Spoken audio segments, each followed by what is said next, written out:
One of the directive we got from Chair Martin is that we need to stop thinking from election cycle to election cycle.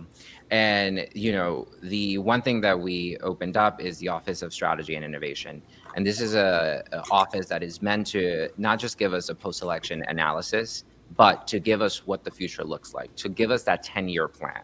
And so it's no longer we're chasing the ambulance. It's we're going to set the tone and we're going to flip the table. And we understand that by 2030, there's a huge demographic population shift where Georgia is set to win an additional electoral college, an additional congressional district. That is true for Texas, Arizona, Florida, etc. And so we're clear-eyed in what the work needs and what work needs to happen now in order for us to address those aspects in a place like Georgia, where today we're at 10%, but in 4 to 5 years, those percentages are growing. And I can't even predict or have a good number because we've been wrong because they're growing just much quicker than we expected. And so you have like folks that are there, but you also have migration domestically that is occurring from northern states. And so we're clear-eyed in what we need to be doing. We are putting that work together as we speak. And part of it is to think long-term and think sustainable, right? We have to also understand that we are here to provide a service. And it's not just transactional. And I think Latino really appreciate the authenticity of you showing up, not just when you need them, right? But when you want to hear from them.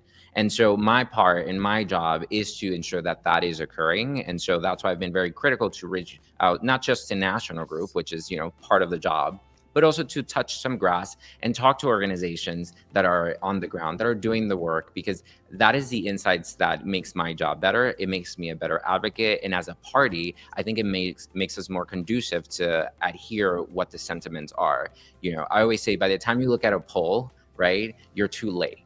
And so the things and we've all seen this, of how do Latino feel? What are the issues and topic? Those are things we already been hearing in the community. And if we understand and have a pulse there, then we're on the right track. We've seen Republicans, seek to seize some of this. And part of it is to understand that we are acknowledging people's experiences, but we are very certain that because our values are the same and similar to Latinos, and we still want the American dream, that we're going to be in a better place now that we are uber focused and uber concentrated in delivering a long-term, platform and win.